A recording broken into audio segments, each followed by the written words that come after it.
আসসালামু আলাইকুম বন্ধুরা, সবাই কেমন আছেন? আশা করি সবাই ভালো আছেন। তো আজকের ভিডিওটা দেখেন ওই নবীর ভাই দেখাবো। তো ও মানে না গরুরে ঘাস খাওয়াইতেছে। আমি গিয়ে জিজ্ঞাসা করবো, মানে ওর মাথাটা আজকে গরম আছে, এই গরমটা আরো গরম করে দিবো আপনারা। আপনি খালি কেবারে ভাই। হ্যাঁ, কি করতেছো ভাই? বাঘের গলা খেয়ে দিতাছি। বাঘের গলা খেয়ে দিতাছি। এই তুমি কি তার ছেলে না ভালা? কি দেখাই যায় তুমি গরুর গলা খাই যায় দিতেছ আর ঘাস খিলাইতেছ, তাও কৃষক করলা বলে বাঘের গলা খাই যায় দিই।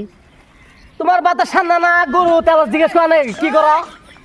হ্যাঁ, এবার সল থেকে মেজাজটা গরম। তাই বলে তুমি ভেরি করবা?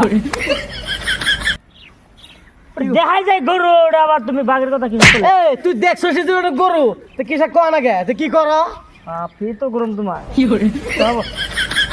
গরুর লগে তুমি ঘর থাক, যখন তখন মজা করবি না, মানুষের মেজাজ সবসময় এক সমান থাকে না। গরুর লগে তুমি দুষ্ট কথা